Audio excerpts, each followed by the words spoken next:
Y bien, pues buenas tardes tengan todos ustedes. Les saluda René Chávez Domínguez, presidente del Grupo de Historia del Parque de la Revolución, y nos encontramos aquí en nuestra sede, el Corredor Cultural Miguel Anguiano Carlos, del Parque de la Revolución de la ciudad de Chihuahua. Saludo también a los compañeros que están por allá en vía Zoom, que son 9 compañeros que están allá, incluyendo al expositor. Y el día de hoy recorro el programa y a la fecha, estamos 11 de mayo, el día de ayer se conmemoraron 115 años de la toma de Ciudad Juárez, o sea que fue el 10 de mayo de 1911, donde las fuerzas maderistas derrotan pues a los federales ahí en Ciudad Juárez y se toma la ciudad, y con esto y la renuncia de Díaz termina la Revolución Mexicana, unos dicen que en su primera etapa. Bien, el compañero Rogelio Valles está en Ciudad Juárez, compañero del Grupo de Historia. Voy aquí a leer su semblanza. Él es el licenciado Rogelio Alfonso Valles Flores. Está conectado en Ciudad Juárez, está él, y él es licenciado en Administración de Empresas por la Universidad del Valle de Atemajac, de Jalisco. Tiene maestría en Finanzas Bancarias, y pues su vida laboral ha sido en la banca precisamente por 12 años, desde el 1988 hasta 1999. Después tiene él una microempresa de compra y venta de productos de limpieza, con 19 años en eso, y ha escrito y está en proceso de escritura de escritos literarios. Por citar algunos: ensayo literario Ciudad Juárez, 1972, el año de Benito Juárez, por editarse, dice el Rogelio. Memorias del licenciado Filiberto Terrazas, también en proceso. Tenemos la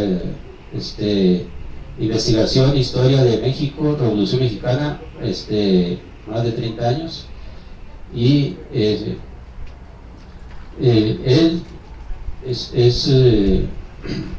vicepresidente de la Sociedad de Historiadores de Ciudad Juárez desde el 2017, y precisamente de esta sociedad tiene un reconocimiento como el historiador del año 2018. Y pues ha dado conferencias de historia desde el 2017, y pues su pasatiempo principal es escribir, la lectura, la investigación. Entonces le damos la bienvenida a Rogelio Valles. Voy a compartir la pantalla y te cedo por ahí el micrófono, Rogelio. Permíteme, nada más voy a compartir aquí la pantalla.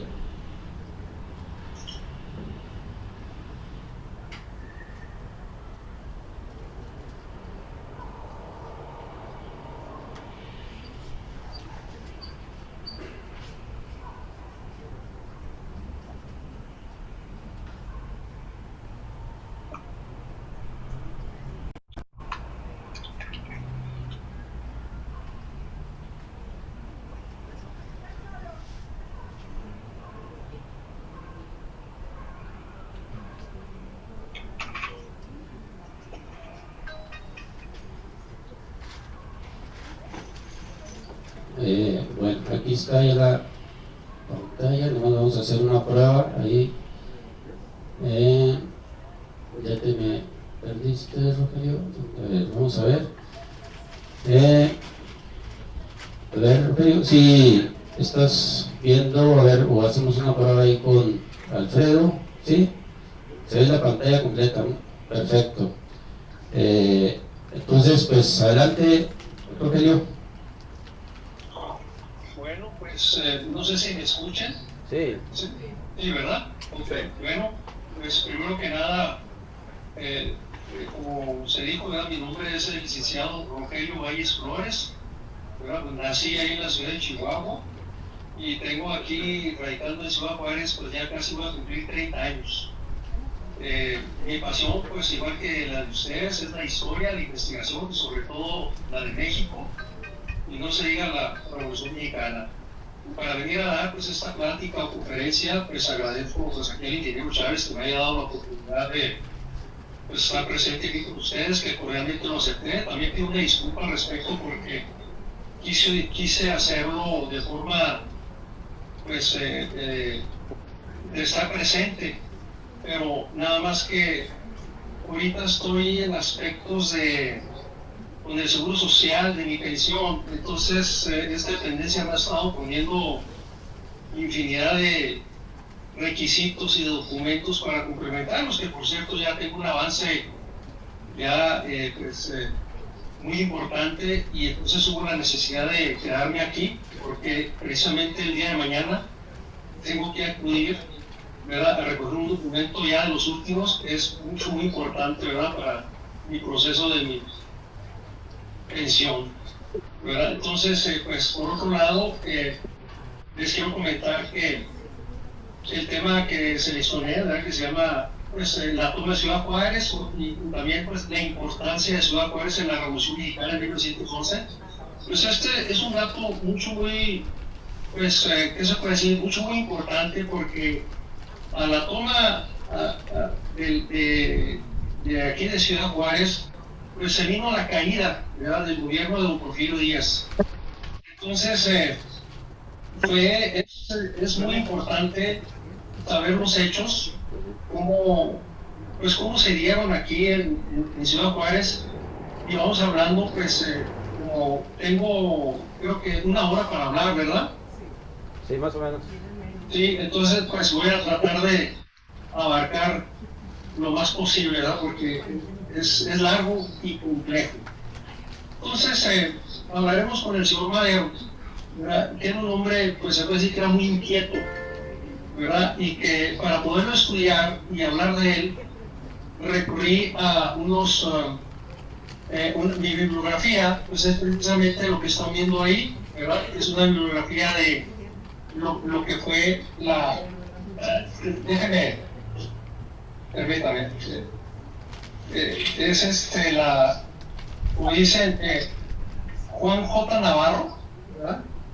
Juan J. Navarro, ¿verdad? Lo que es su motivo y rendición de la plaza de Ciudad Juárez, ¿verdad? O sea, es una compilación que se hizo en 1911 y fue hecho ante juez sobre ministerios militares de aquella época, después de que fue la toma de Ciudad Juárez. Entonces es muy importante ese documento. Ahora, seguimos con la siguiente lámina. Bueno, aquí tenemos las memorias de José Aires Limantur.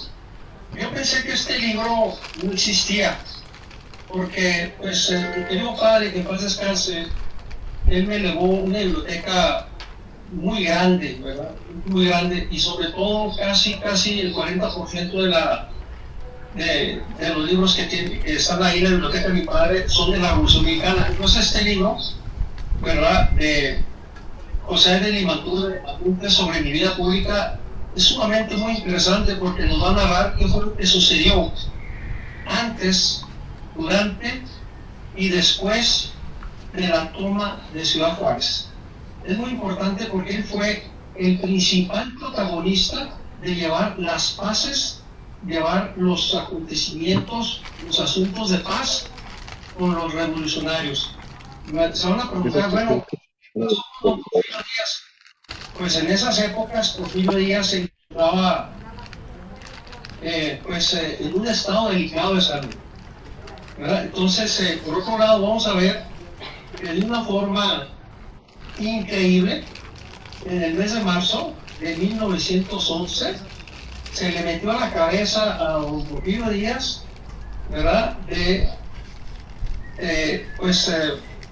eliminar, pidió la renuncia de todos sus ministros. De eso se trata de ese libro, ¿verdad? Mucho, muy interesante. La siguiente, la mía. Ok, historia de la Revolución Mexicana. Este personaje es también muy importante porque estamos hablando de un ministro que se llamó Jorge Vera Estañol. Él también, igual que José de Limantur, fue el que negoció también los tratados de paz con el ejército del sur y también apoyó a José de Limantur para los tratados con los maderistas acá en Ciudad Juárez. Él fue también eliminado, él era ministro de comunicación y fue eliminado. Pero después, gracias al convencimiento que hizo José de Limantur, lo regresaron al ministerio. La siguiente. A ver, ¿qué más? A veces se puede ampliar ahí.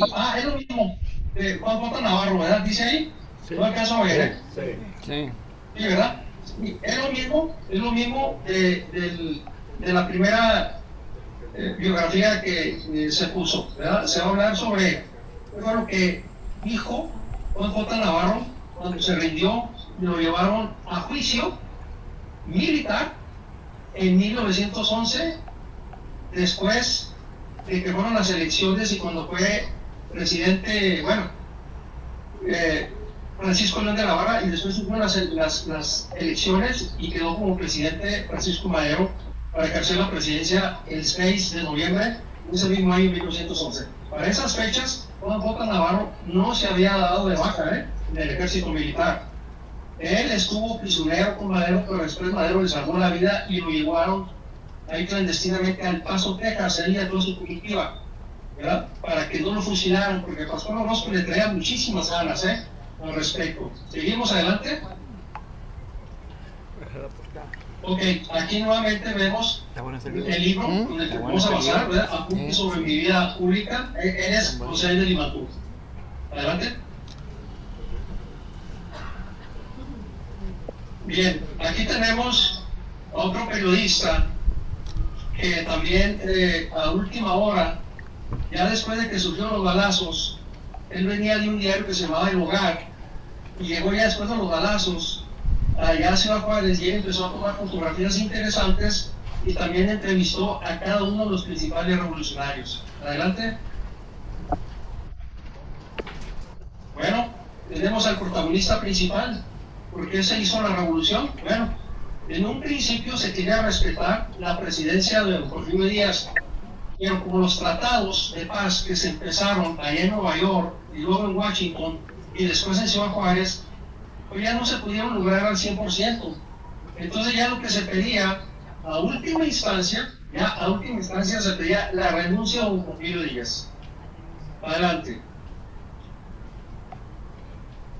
Ok, vamos a empezar con Bernardo Reyes. Este personaje es Bernardo Reyes. Era un personaje de las altas confianzas de don Porfirio Díaz. Entonces, pues mire, vamos a iniciar primero quién fue José de Limantur. Mire, nació en la Ciudad de México, en donde hizo sus estudios, ¿verdad? Ingresa en 1869 en la Escuela Nacional de Preparatoria. Muchos decían que él era extranjero. Bueno, sus papás sí, pero él no. Él era mexicano. Bueno, y en la preparatoria y también la de jurisprudencia en 1872. Se graduó de abogado. Se titula en 1875. Ahí en esas fechas sustituye en 1876 a don Manuel Paino como profesor de Economía Política en la Escuela Superior de Comercio y es catedrático en Derecho Internacional Público y Privado en la de Jurisprudencia. También fue redactor y propietario de un diario que se llamó El Foro. En 1877 es secretario de la Comisión encargada de estudiar la conveniencia de celebrar un tratado comercial con los Estados Unidos. Emiten un dictamen adverso a pesar de los argumentos en pro de la Secretaría de Relaciones Exteriores. ¿Qué quiere decir? Que se quería incrementar más la economía, tanto de exportación como de importación, porque México se empezaba ya a convertir en un país industrializado. Después de, por mucho tiempo que era un país agrícola, se empezó a convertir en un país industrial. Bueno, delegado en 1886 de la Secretaría de Gobernación para estudiar la baja en el precio de la plata. Esto es muy interesante porque México hasta el día de hoy, hasta nuestros días, ha sido de los principales productores de plata a nivel mundial. Pero ¿qué ha sucedido? Por supuesto que los países del primer mundo no estaban de acuerdo que un país tercermundista que producía tanta plata pudiese ser o pudiese convertirse en una potencia mundial. Entonces optaron por, ¿verdad?, descontinuar o bajar excesivamente el precio al valor de la plata. Entonces, pues fue algo que no se pudo lograr y hasta nuestras fechas, pues la plata sigue siendo barata.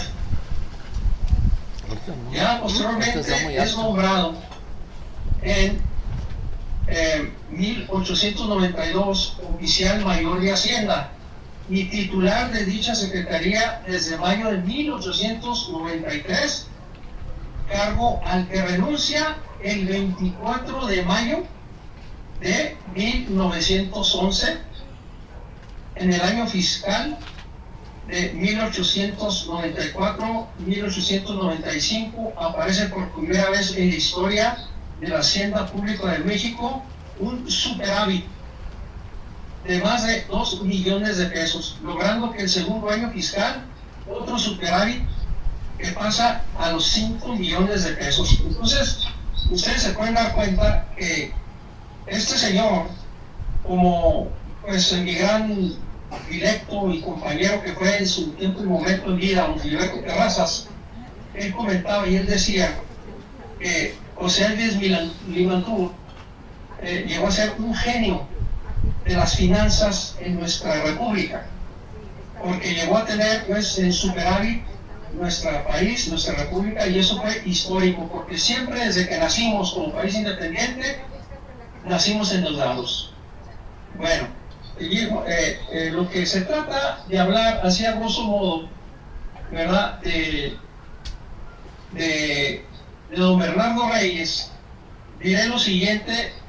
No, hay que regresar, ahí así, bueno, dice lo siguiente, dice: hubo de rendirse, sin embargo, ante las pruebas irrefutables que revelaron quiénes eran los responsables de esos ataques y el grado de participación que en dicha responsabilidad correspondía al ministro de la guerra en persona. Tan pronto como el presidente adquirió esa convicción, llamó al general Reyes para poner ante sus ojos el resultado de las averiguaciones y le pidió que le entregara la cartera. ¿Qué es eso? Que se advertía, ¿verdad?, y se le descubrió un probable golpe de Estado. Fíjense nada más, ¿eh? Entonces, lo que hace es que le pide la Secretaría de Guerra y Marina y lo destierra. Entonces se queda truncado por un tiempo la Secretaría de Guerra y Marina. Entonces, el hombre más importante que manejaba la cuestión militar y la seguridad de don Porfirio Díaz era este hombre que lo habían echado por el país. Así lo dice aquí en sus memorias José Álvarez Limantur. Bueno, seguimos adelante. Ahora sí, tenemos al defensor de la plaza de Ciudad Juárez, Juan J. Navarro. Era un general de... No era división, era un general de brigada, en que era oriundo de Sonora, y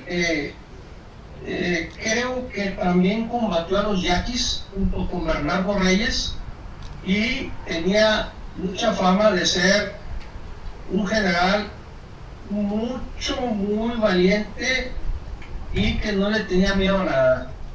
Entonces, muy al principio, cuando empezaron los levantamientos revolucionarios en el estado de Chihuahua, las primeras victorias las obtuvo él, y no se diga en Cerro Prieto, y otras entidades ahí, pues, ya de pequeña magnitud, pero de todos modos empezó a silenciar el estado hasta que los revolucionarios, vamos a la siguiente.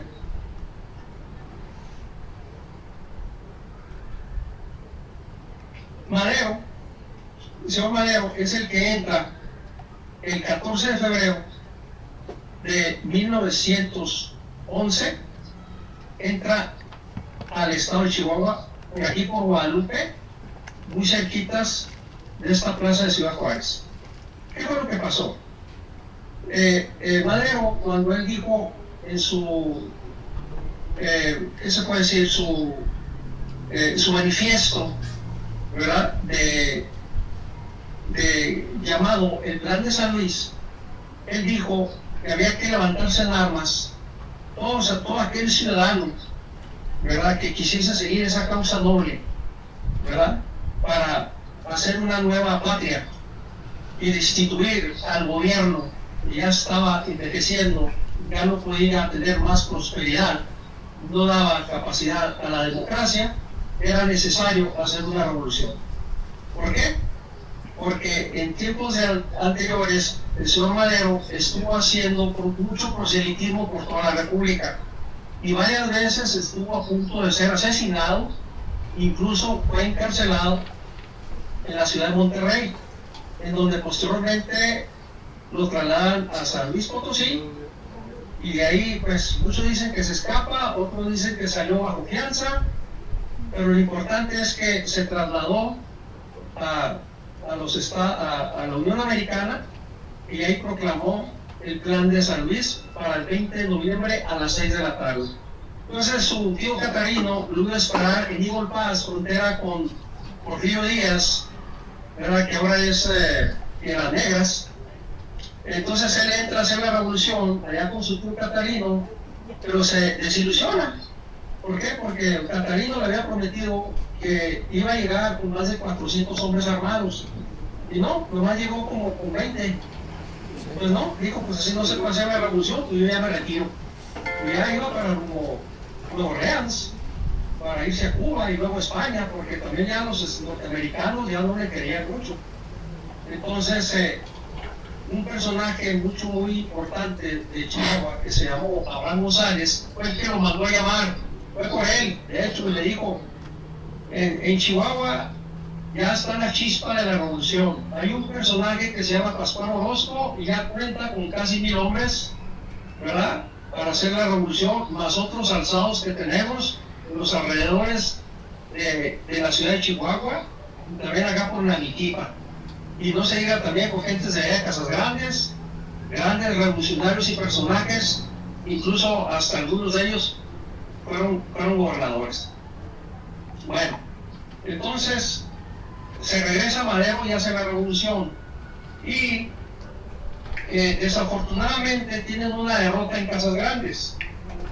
Para eso ya Madero había instalado una mesa de paz en Nueva York, donde los personajes fueron el papá Francisco Madero, padre, y también otro Francisco Vázquez Gómez. Estos dos, cuando Limantur, precisamente en esas fechas, por orden de don Porfirio Díaz, tuvo que viajar a Europa para renovar pagarés, ¿verdad?, que por cierto a su regreso pues él comentó que no fue muy bien, porque era un gobierno que se le tenía mucha confianza y siempre estaba al tanto en la deuda externa, que por cierto no era muy grande. Entonces al venir en la ciudad de Nueva York se topa ahí primero con el papá de Madero y luego con Francisco Vázquez Gómez, y ellos entablan pues unas medidas de paz, una especie como de acuerdos, ¿verdad?, que por cierto fueron interesantes, fueron importantes, pero no fue la culminación Madero ya estaba enterado al respecto. Entonces, cuando ellos se trasladan a la Ciudad Juárez, el señor Madero ya sabía de antemano que iba a haber un posible arreglo de paz sin necesidad de tomar la plaza. ¿Qué fue lo que pasó? ¿Por qué se cayó esos tratados de paz que ya se venían dando desde el mes de marzo? A ver, la siguiente.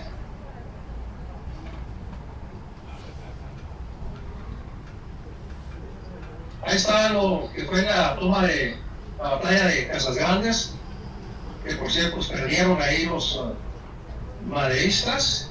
Por cierto, también al retirarse estuvo a punto de ser prisionero Francisco Madero por un líder ahí militar, no recuerdo el rango de él, pero el nombre era Tito Alessio Robles.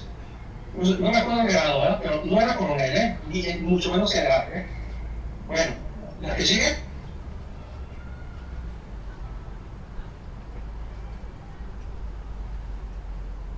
Ahí está Pascual Orozco con su gente, ¿verdad? Ahí sentado, atrás de él, en su mano izquierda.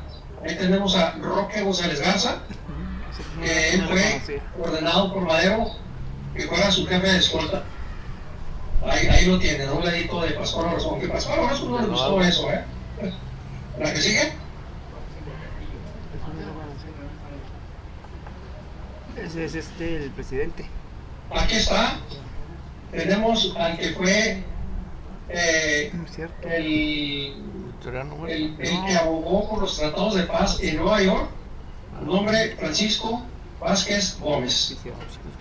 ¿Verdad? Él fue el que desde un principio se puede decir que empezó a sanar la paz. ¿Por qué? Porque Madero les había dicho que ejerciera la renuncia de don Ramón Corral, el vicepresidente, y ciertos miembros del gabinete, así como algunos gobernadores de los estados de la República Mexicana. Pero fue imprudente al hablar con Ángel Limantú y él pidió que también renunciara don Porfirio Díaz. Entonces ahí viene ya la polémica y ahí vienen los retrasos de paz que no se dieron hasta después de la toma de Ciudad Juárez. Adelante. Ese es su hermano, Emilio Vázquez Gómez, que después a él le dieron fue ministro de Gobernación. Le tocaba a su hermano, a Francisco, pero como era muy impulsivo y desobedeció las órdenes de Madero para la organización de los futuros ministros, pues no le tocó a Francisco y le tocó a su hermano Emilio. ¿La que sigue? Bueno, ahí tenemos a Madero nuevamente. ¿La que sigue?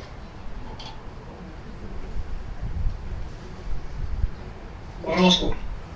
Bueno, aquí Pascual Orozco, ustedes van a decir, bueno, ¿qué fue lo que sucedió? ¿Por qué Orozco desobedeció las órdenes? Si ya se sabía que iba a haber, que ya había habido tratados de paz, ¿verdad? Entonces, a ver, denle a la siguiente.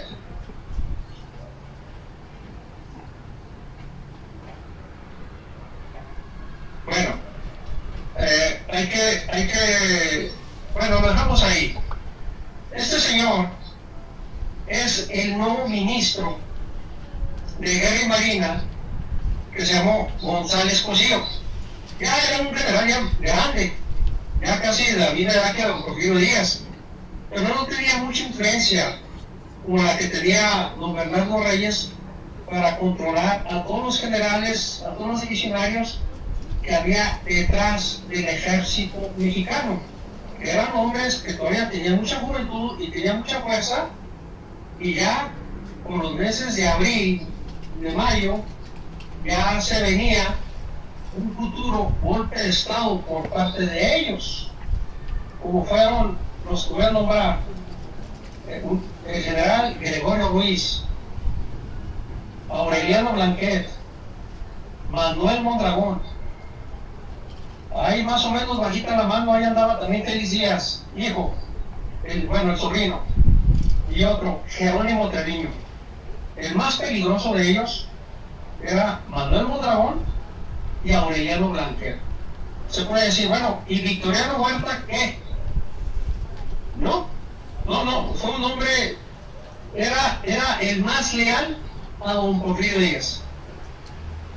Miren, él fue el que combatió desde antes de que se fuera ese gabinete, ¿verdad? De Porfirio Díaz, Abel Limantur, y los poquitos que quedaron del gabinete, como fue Jorge Vera Estañón, ¿verdad? Y también ¿cómo se es? Bueno, quiero adelantarme a por qué Orozco desobedeció, ¿verdad?, esos tratados. Entonces, voy a leer lo que dice los apuntes sobre vida pública, o sea, de Limantur, ¿verdad?, en la página 298, bueno, una página anterior, dice: el manifiesto al que acabo de referirme constituye una etapa muy bien marcada del adelanto que iba haciendo en la conciencia de todos la idea de la renuncia del presidente. En la tarde del día 5 de mayo, después del desfile de tropas del triunfo de nuestras armas sobre el ejército francés, y a raíz de haber recibido noticias muy desconsoladas y alarmante situación que guardaban las fuerzas federales escalonadas en la frontera, y de la actitud del gobierno americano, que de desfavorable se volvía hostil, el presidente me habló con profundo desaliento, y de esos asuntos, así como de la ineficacia de los esfuerzos que se hacían para aumentar el ejército. ¿Por qué? Porque aquí tenemos a Dan Escosío, ¿verdad? No le hacían mucho caso. Entonces dice, la ineficacia de los esfuerzos que se hacían para aumentar el ejército, y me pidió con apremio que le redactara un proyecto de manifiesto a la nación, convocando al pueblo de tomar las armas en defensa del orden público y de las instituciones y del gobierno establecido, en la inteligencia de que si la nación no le dispensaba su confianza, como lo había hecho en otras ocasiones de su vida, dejaría la presidencia. En vista de la premura con que me pidió que redactara ese documento, y desconfiando yo de mi poca facilidad para hacer en corto tiempo un trabajo bien meditado, acudí a don Rosendo Pineda, a quien el presidente había encargado años antes un proyecto semejante.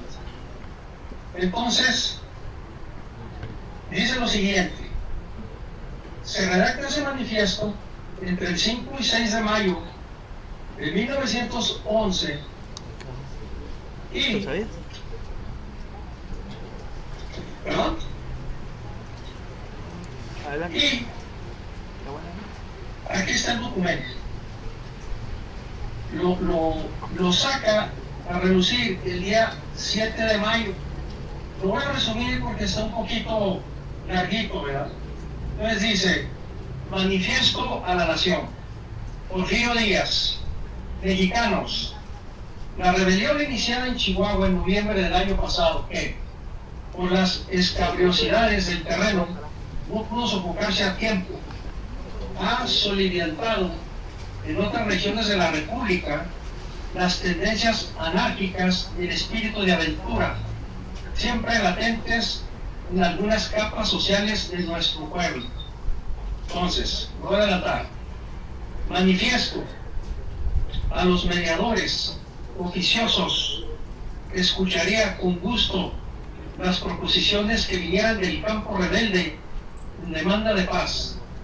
El resultado de esta iniciativa privada fue, como se sabe, que se concertará un armisticio entre el comandante de las fuerzas federales en Ciudad Juárez y los jefes alzados en armas que operan en aquella región, para que durante la tregua se presentaran al gobierno las condiciones o bases a que debía de sucesarse el desarme de la rebelión.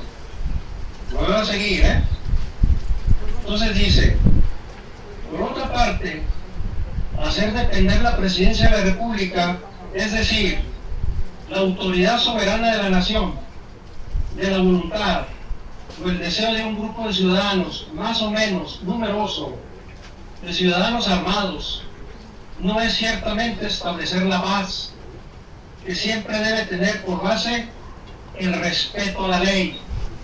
El presidente de la República tiene la pena de dirigirse al pueblo con estos solemnes momentos. Se retirará así del poder, pero como conviene a una nación que se respeta, como corresponde a un mandatario que podrá sin duda haber cometido errores, pero que en cambio también ha sabido defender a su patria y servirla con lealtad. Ojo, ahí ya lo bueno, ya es el último párrafo. El fracaso de las negociaciones de paz traerá consigo la recrudescencia de la actividad revolucionaria. El gobierno, por su parte, redoblará los esfuerzos contando con la lealtad de nuestro heroico ejército para sojuzgar la rebelión y someterla al orden. Pero para conjurar pronta, eficazmente los inminentes peligros que amenazan nuestro régimen social y nuestra autonomía nacional, el gobierno necesita el patriotismo y del esfuerzo generoso del pueblo mexicano. Con él cuenta y con él está seguro de salvar la patria. Mayo 7 de 1911, Porfirio Díaz. Ok, ¿qué se entendió? Pues precisamente les echó en cara Porfirio Díaz al mismo pueblo, a los revolucionarios. ¿Sí se dieron cuenta de ese último párrafo, verdad? Entonces, por supuesto que a Pascual Orozco, independientemente de lo que dijera Francisco Madero y los famosos tratados de paz que se quedaron atorados, dijeron: señores, convocó a sus coroneles, porque no había otro general más que él. Bueno, estaba Bill Joven, pero Bill Joven era nada más un consejero, como dicen, de cuello blanco, ¿verdad? Entonces él convoca y se viene, ¿verdad?, el ataque a Ciudad Juárez en la mañana del 8 de mayo de 1911. ¿Cómo empezó esa batalla? Se podrán decir ustedes. Bueno, había ahí en el norte, casi junto al río Bravo, ¿verdad?, por la parte occidente, noroccidente, por donde empieza precisamente el camino para ir a la casa de adobe, hay un monumento que se llama Monumento al Cigarro. Cuando vaya de esos Juárez, no, este es un monumento al cigarro. Pues más o menos por esa área estaba el molino de Montemayor. Ahí fue donde comenzó la reyerta. Orozco le ordenó a uno de sus secuaces, llamado, le decían el camisa colorada, de nombre Reyes Robinson, le dijo: tú vas a ser el protagonista para que esto estalle y se inicie la balacera. Y así fue. Entonces, es un dato muy bueno, ¿verdad? Entonces, aquí tenemos a González Cosío, que prácticamente pues no pudo hacer nada para pues defender íntegramente a don Porfirio Díaz. ¿La que sigue?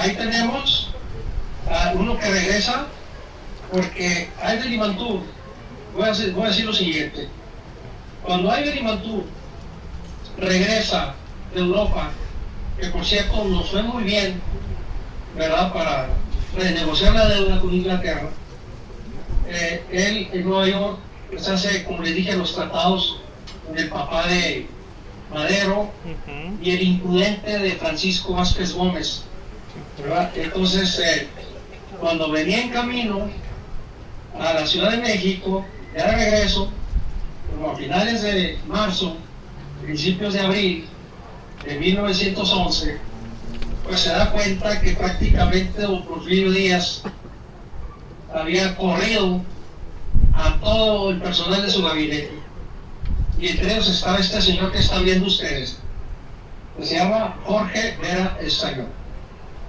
Adelante. Otra vez tenemos ahí a Francisco Vázquez Gómez.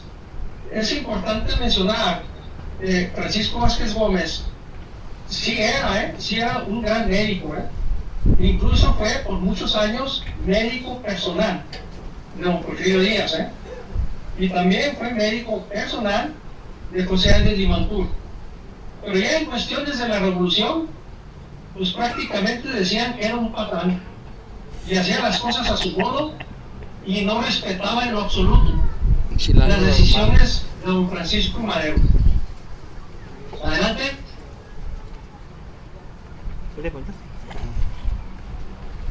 Pues ahí vemos la antigua, el hipódromo, que por cierto yo estoy como a unas 4 cuadras, donde fue el hipódromo, mira nomás, no quedó absolutamente nada. ¿Qué sigue? Ese lo inauguró Porfirio Díaz, cuando vino aquí el 9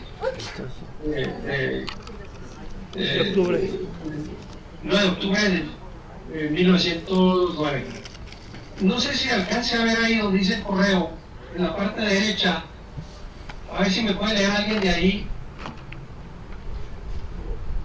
No alcanzo yo a ver, Se decreta la ley marcial. ¿Qué más? Por espacio de 6 meses serán suspendidas en toda la República las garantías constitucionales. Muy bueno. Ok, ese dato es muy interesante porque eso lo ordenó don Porfirio Díaz. Suspendió las garantías individuales. Bueno, adelante.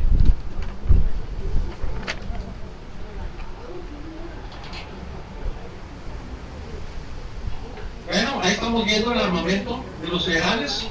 Ahí tenemos morteros, ahí tenemos cañones. Que por cierto, ahorita les voy a comentar una hazaña de uno de esos cañones, ¿verdad? Lo que hicieron aquí en Ciudad Juárez. Adelante. Ese es el Hospital Civil Libertad, que todavía existe. Adelante. Claro que ya está remodelado. Aquí tenemos lo que fue el antiguo correo federal, aquí en Ciudad Juárez, que está ubicado, estuvo ubicado en la avenida 16 de septiembre, exactamente a un lado, en la parte norte de la que es ahora la catedral de aquí en Ciudad Juárez. Ahí estaba ubicado ese correo. Adelante. Esa es la cárcel. También ya en la década de los 40 pues fue derruida. Adelante.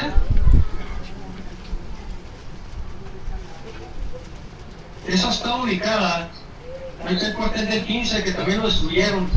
Después de la revolución. Destruyeron todo, todo lo que es la cárcel y lo que es, iban a hacer un mercados ambulantes, fíjense nada más, y destruyeron todo eso ahí por la década de los 50. Adelante. Ahí está Madero, la casa de adobe. Atrás se ve Máximo Castillo, ahí cogía el sombrero. Adelante. Bueno, esta foto es muy interesante. Ahí tenemos a Madero. Digo, perdón, Madero. A Pascual Orozco. Tenemos a Pascual Orozco. Ahí tenemos a Toribio Esquivel Obregón. Ahí está Francisco Villa y José Garibaldi. Precisamente continuando con los famosos tratados de paz. Toribio Esquivel Obregón, el que está a un lado de Orozco, pues es el que venía para convencernos, ¿verdad?, que no era necesario hacer la revolución. Adelante. Ahí está José Garibaldi, que por cierto tuvo ahí un incidente con el general Villa, y ahí cuando estaban acampando ahí por la casa de adobe, se sentía con muchos este hombre, y cuando uno de los villistas le pidió permiso al coronel Villa ir al baño, tuvo que pasar ahí por donde estaban estos ¿qué se puede decir? Los de Pepinillo, los extranjeros, ¿verdad? Estaban ahí acampando, entonces pasó, pues casi se puede decir sobre ellos, claro, sin estropearlos, sin golpearlos, nada de eso. Entonces José Garibaldi lo agarró y le dijo: ¿a dónde vas? Por aquí no pasas, te regresas. Entonces le dijo eso al general Villa: híjole, no le hubiera dicho. Entonces le manda un recado Villa, del mismo muchacho, y le dice: pues aquí le manda esto al general Villa, ¿verdad? Y el papelito decía que dejara por favor pasar a su soldado para hacer sus necesidades fisiológicas. Y por la parte de atrás le regresó y le dijo: imposible, aquí con nosotros no pasa.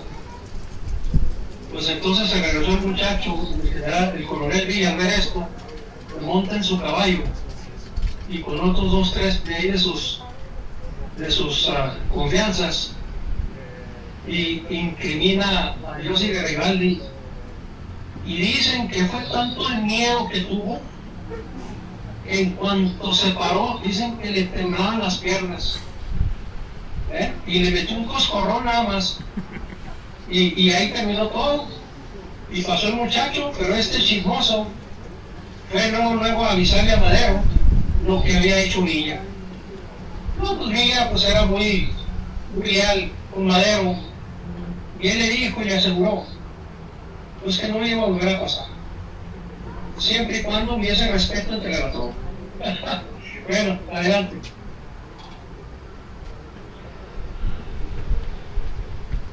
Este es el puente que estaba en la parte occidente de la casa de adobe. Estamos hablando que es territorio de Estados Unidos, que ya abarca el estado de Nuevo México. Por acá hay una bujonera en la parte derecha donde está la división precisamente entre México, ¿verdad?, o sea, el estado de Chihuahua, al norte Texas, y precisamente donde está ese puente al occidente es Nuevo México. La que sigue, después lo quitaron. Ahí está el coronel Villa, ahí precisamente a un lado de la casa de adobe, acá en Ciudad Juárez. Ándale, miren, ahí tenemos a la casa de adobe. Miren, por aquí, allá a mano izquierda, ahí se ven los saberes de los revolucionarios, por ahí está tomada la foto del coronel. Adelante.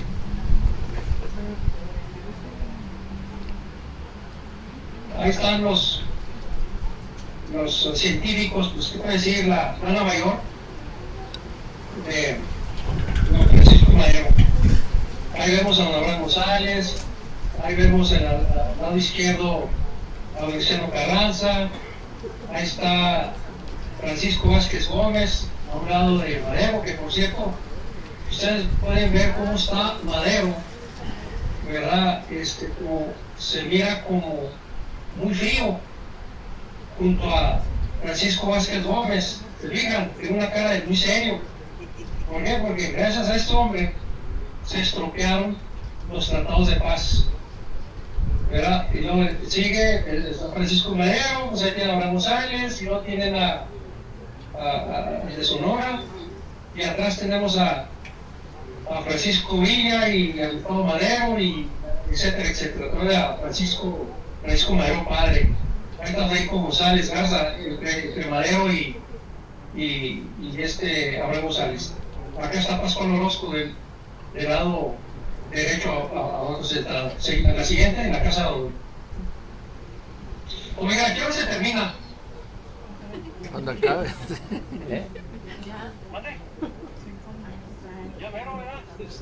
Sí, son más o menos entre 50 y una hora, 50 minutos. Dame chance. No. ¿Cuánto nos falta? 10, 15 minutos. 15 minutos. Ok, Vamos a adelante. la batalla, Roger.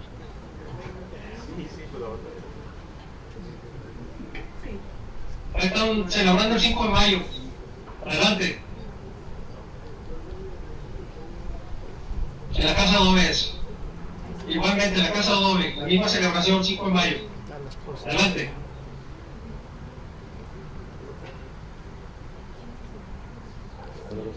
El papá, Pascual Orozco padre. Adelante.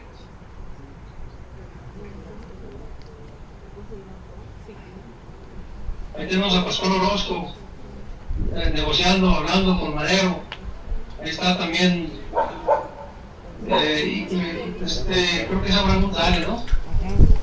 El que está del lado izquierdo, tomando la fotografía, es un fotógrafo de apellido Herrerias. Ahí están de paso, tomando la nieve, la que sigue. No recuerdo la calle, pero es en el centro del Paso donde se tomó esa foto, A mí le gustaba mucho, pues ya como se estaba agradando. El dulce, la nieve, las fresas. Adelante. Esa no la conocía. Ahí están los hermanos Federico y Roque González Garza. Sabemos que Roque González Garza, el barbón, fue presidente de la República. Aquí tenemos otra vez. Adelante. Aquí tenemos otra vez. No, adelante. Perdón, atrás. Bueno, era Pascual Orozco. Teníamos otra vez a Luis Esquivel Obregón. Ahí está la villa. Ahí está José Garibaldi. Esa foto no es muy conocida, Adelante. Esa es Ciudad Juárez, ahí por la Casa Doble. Ahí está la Casa Doble, adelante, esto se repitió.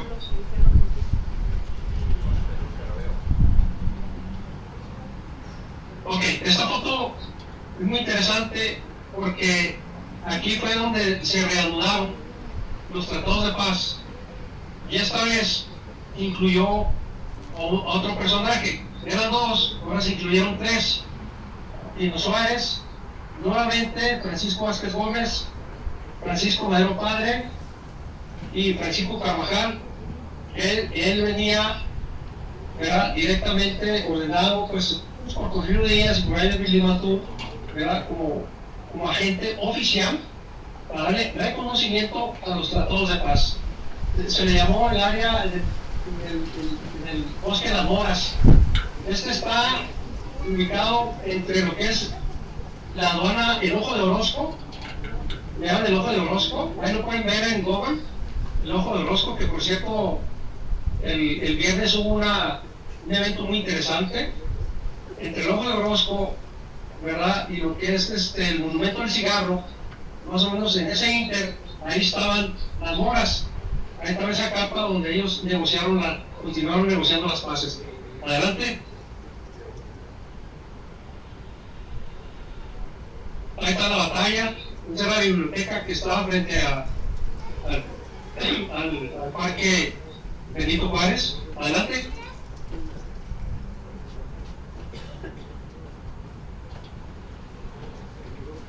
El coronel, válgame Dios, se me fue el nombre de él. Era de Puebla. Bueno, ahorita les doy el nombre de él. Que por cierto él murió en el combate, Ahí está también lo que iba a ser la presidencia municipal, que fue derruida y que incendiada, oye, por haber, ¿eh? ¿A qué sigue?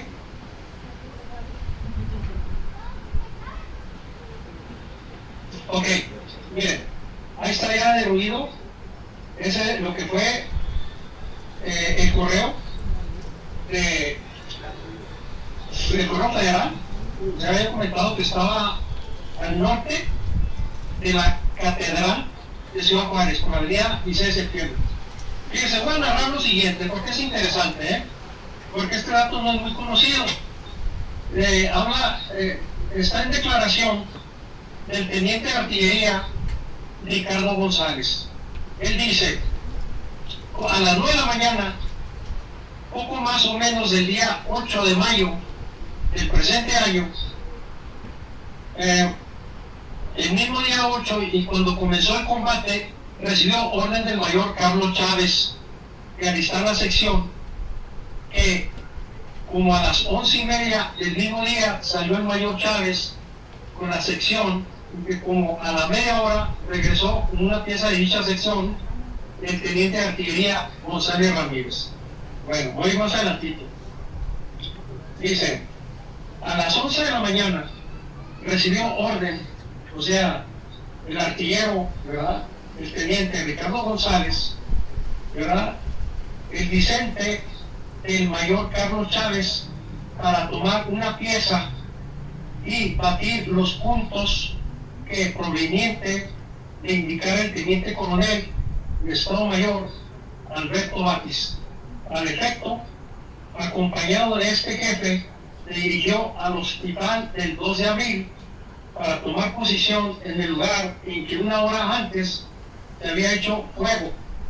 Al llegar se emplazó la pieza, abriendo desde luego los fuegos sobre algunas casas designadas previamente por el teniente coronel Batis, cuyas casas formaban parte del caserío antes dicho. Por efecto de las granadas se obtuvo la demolición e incendio de 2 de dichas casas. Continúa narrando. Dice, a las 12:30 de este día se reconcentraron en el cuartel federal, en el cuartel del 15, ¿verdad?, y a las 2:30 de la tarde recibió orden el deponente de tomar una pieza con 3 cargas de granadas con objeto de irse a poner a las órdenes del jefe político de la plaza. Este jefe político no se menciona mucho, es el coronel García Martínez, ¿verdad?, que al efecto salió del cuartel federal y conducido por un propio llegó al hospital de la Cruz Roja, donde recibió orden el referido jefe político de batir la casa denominada La Guanajuatense. Restaurante al efecto entró en batería, o sea, a cañonazos, en el referido hospital de la Cruz Roja y efectuó 3 disparos sobre la antedicha casa. Después batió la casa denominada La Simpatía, contigua a la de Guanajuatense, y después otra contigua a la anterior. Como recibía orden el jefe político de batir el correo, fíjense nada más lo que dice ya, el correo de la población, dirigido por el propio, entró el que declara en batería en la esquina formada por la cárcel y la jefatura política. ¿Sí saben dónde es actualmente? Es lo que es ahora la avenida 16 de septiembre y ¿cómo se llama? Es Mariscal, actualmente, en la pura esquina, que ahora es el SEMA, ¿verdad? Ya era la antigua presidencia municipal. Ahí en la pura esquina, ahí se puso el cañón. Advierte el declarante que a la distancia de 15 metros, que no estaba muy lejos, entró en batería, haciendo 3 disparos y obteniendo como producto la demolición, incendio del correo. Eso nada más, 3 disparos, pero de cañón. sin cambiar de posición, batió en la contraesquina de la jefatura política. Era una esquina cuyo nombre no recuerdo. En ese momento ordenó el jefe político que entrara por un callejón situado a retaguardia de la cárcel.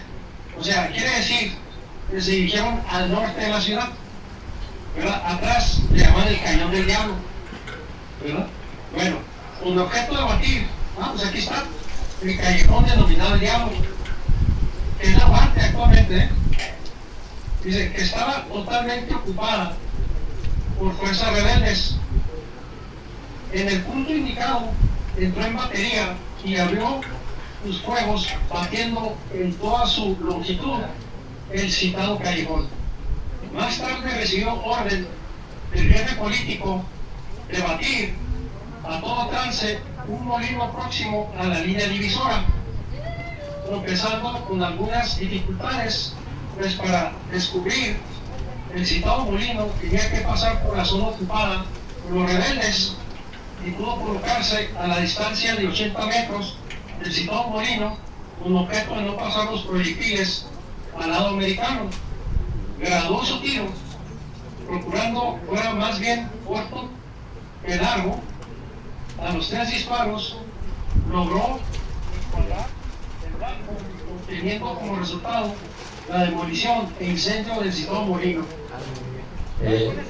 Sí, oye, Rogelio, disculpa, el tiempo se nos está agotando. ¿Cuánto tiempo más o menos consideras para ir concluyendo? Bueno, pues ya para decirles, ya para terminar, cabrón, que le dicen, ahí en el Limantur hacen una negociación y logran entrar en un acuerdo de paz. Entonces se vienen los tratados de paz el 21 de mayo en las afueras de lo que es la aduana, la antigua aduana de Ciudad Juárez. Después viene la renuncia del presidente Porfirio Díaz. Quedan nada más 3 ministros vivos, que fue el secretario de Guerra, González Cosío, dije también Jorge Vélez Tañón, que fue muy importante también para las negociaciones, y por último, el que se fue y dejó todo en orden, sobre todo las cuestiones de las finanzas, fue José Aimes Limantur. Pues, y así fue como se logró tener la paz, y al final tuvo que renunciar don Porfirio Díaz, porque ya no había otro camino, y también se tenía que hacer porque Aimes Limantur aceleró el proceso, porque también estuvieron a punto de tener un golpe de Estado de sus propios militares. Muchas gracias.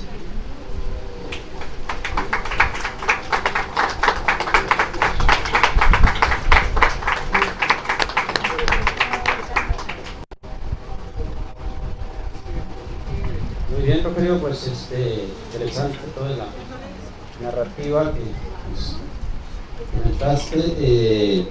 Vamos a dar paso a los comentarios, preguntas en la plataforma o aquí localmente.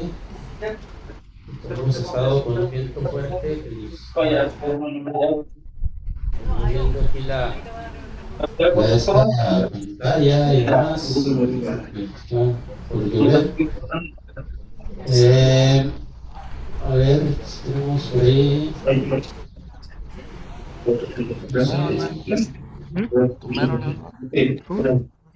Bien, parece que no hay. Bueno, yo quisiera comentar en Crónicas de la Revolución Mexicana, escrita por Marcelo Carabeao, que participó directamente en la batalla y toma de Ciudad Juárez, narra precisamente que pues hay versiones de que Orozco y Villa desobedecieron y dieron instrucciones de atacar.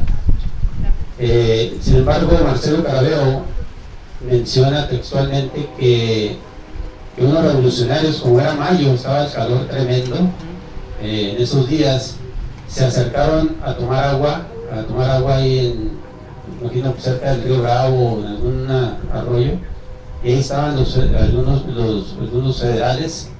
Entonces al verlos les dispararon y de ahí se desencadenó la batalla de Ciudad Juárez, aunque Madero y también los federales tenían instrucciones de no disparar porque estaban los tratados en camino, pero de ahí se desató, lo menciona Marcelo en su libro, y se desató la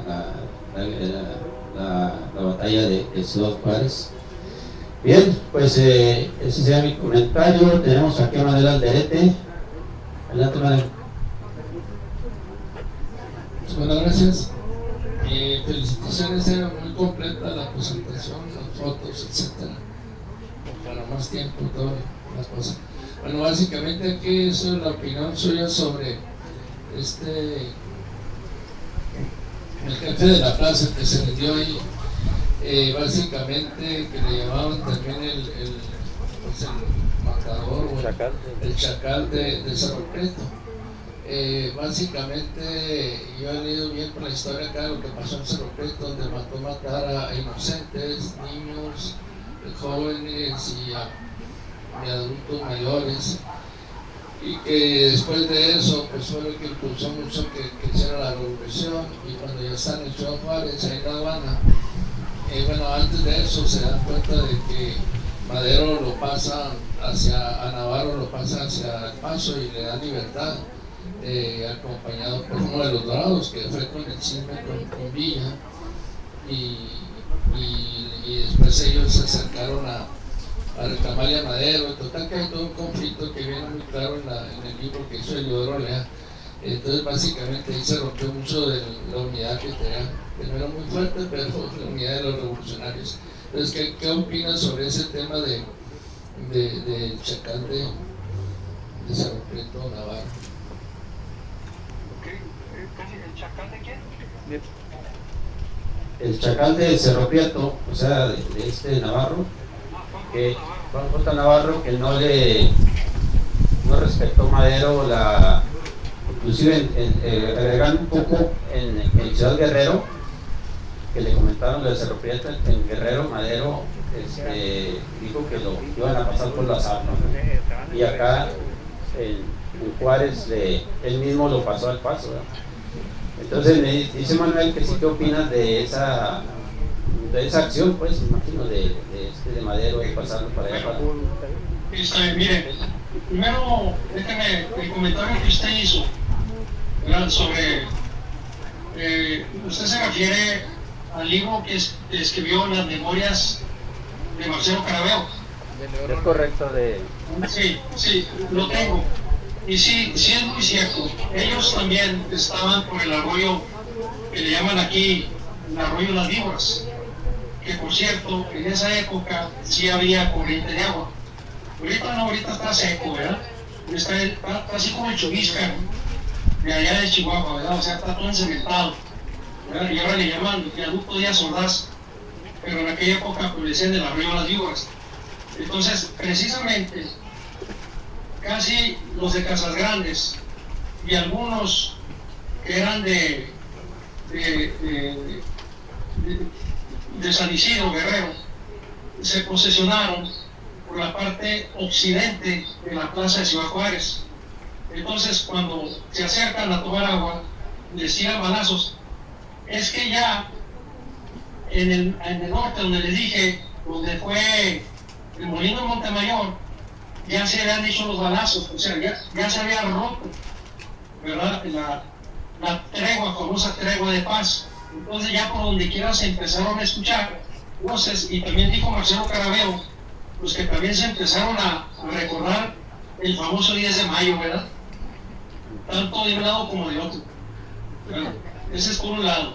Por otro lado, Juan J. Navarro, pues sí, efectivamente tuvo una victoria en Cerro Prieto y no respetó a los heridos, ¿verdad? Y también a los que quedaron atrapados, ¿verdad? A los que quedaron vivos, y parte del pueblo, ¿verdad? Que él, pues, por su propia mano, justició. Entonces Orozco, ¿verdad? Pues no se quedó con los brazos cruzados, por supuesto que le reclamó a Madero. Y Madero también, cuando estuvo allá con ellos, Guerrero y en San Isidro, él dijo, Él dijo, si ellos no respetan, ¿verdad?, a nuestros prisioneros, los fusilan, nosotros haremos lo mismo. Ahí mismo dice también en el plan de San Luis, también ahí lo dice, casi en las últimas puntos del plan. Entonces ya el último, pues Madero, muchos dicen, se vio blandito, ¿verdad?, por un lado, pero por otro lado, ¿qué hace usted cuando se rinde un general ante usted? Lo va a fusilar, ¿verdad? Entonces Madero dijo, se va a juzgar, y precisamente lo llevaron a juicio, ¿verdad? Pero desgraciadamente, cuando fue el juicio de Juan J. Navarro sobre el primer libro que yo puse ahí en mi ponencia, ahí viene y ahí dice todos los pormenores que él hizo, ¿verdad? Pero de todos modos, digo, como estuvo bajo el gobierno de Francisco León de la Barra, pues olvídese, eran de los mismos. Pero por otro lado, Orozco en cierta forma tenía razón, porque le habían matado vilmente y fusilado prisioneros que agarró J. Navarro, y Orozco le reclamó a Madero de que le pedía la cabeza de Juan J. Navarro para fusilarlo por lo que había hecho, ¿verdad? Y no respetó Madero, y ahí es donde viene la discrepancia entre Madero y Pascual Orozco, que después se refleja en el famoso Pacto del Empacador. Muy bien, tenemos aquí a Mario Trillo. Roger, nomás para saludarte y felicitarte por la ponencia, y un comentario así me salgo del tema de Ciudad Juárez, pero están hablando de Cerro Prieto. Los mártires de Cerro Prieto fueron reubicados en 1928 en el Panteón de Dolores de esta ciudad. Es un dato muy interesante, poco conocido, y pues ahí están en una fosa común aquí en el Panteón de Dolores. Roger, un fuerte abrazo y pues felicidades. Oye, Mario, Sí. perdón, mira, tú me preguntaste sobre los tratados que se hicieron en Washington, igual en Nueva York, y me dijiste, oye, Madero ya sabía, Sí. ¿te acuerdas? Sí. Es una pregunta muy buena. Entonces, mira, es un punto que aquí lo tengo rapidito, en donde precisamente, como habíamos platicado tú y yo, Madero sí sabía, ¿verdad?, de que ya había habido no un tratado, ¿verdad?, sino unas ponencias de paz, y donde no se pusieron de acuerdo es que los revolucionarios pedían cosas muy adversas, pedían dos cosas muy adversas. Uno, pedían que fueran no 4, no 5 ministros revolucionarios en el gobierno de Francisco León de la Barra. Fíjate, descabellante, 5 ministros revolucionarios. Y pedían en un principio también 10 gobernadores revolucionarios en los diferentes estados de la República Mexicana, y después pidieron 14, ¿verdad? Entonces fue algo muy tremendo y muy difícil y muy importante tu pregunta. Por eso fue que, y luego todavía cuando mete la pata Francisco Vázquez Gómez, él pide la renuncia de don Porfirio Díaz, que no se había tocado ese punto hasta el final, ¿verdad? Bueno, gracias. Gracias, Roger. Bien. Listo. Bueno. Muy bien. Rogelio, entonces, pues ahí creo que ya no hay preguntas. El chat, así muy rápido. Sí, creo que ya me anunciaron que se va a acabar el tiempo. Y también de las 4 horas. Sí, Pero adelante, lo que se pueda. Miguel Méndez dice otra versión, dice que los camisas. El micrófono, Miguel. Luego, René. Dice, otra versión dice, Miguel Méndez en el chat, otra versión dice que los camisas rojas que iniciaron la revolución eran de la región de Caso Grandes. Correcto. En la colonia Dublán siempre han vivido familias Robinson y siguen radicando ahí hasta la fecha. Bien, en el chat muy interesante. Buenas noches, muy buena exposición. Gracias, interesante, buenas noches. Bueno, entonces esto es lo que tenemos en el chat. Oiga, es que es correcto, por eso lo dije. Reyes Robinson, en camisa colorada. Sí. ¿Qué fue? Muy bien. ¿Fue? Y dicho por Orozco. Muy bien. Dale. Muy bien. Bueno, pues gracias nuevamente, Rogelio, y un aplauso para ustedes. Yo también les agradezco que me hayan tomado en cuenta ahí con ustedes, ¿eh? Gracias, gracias.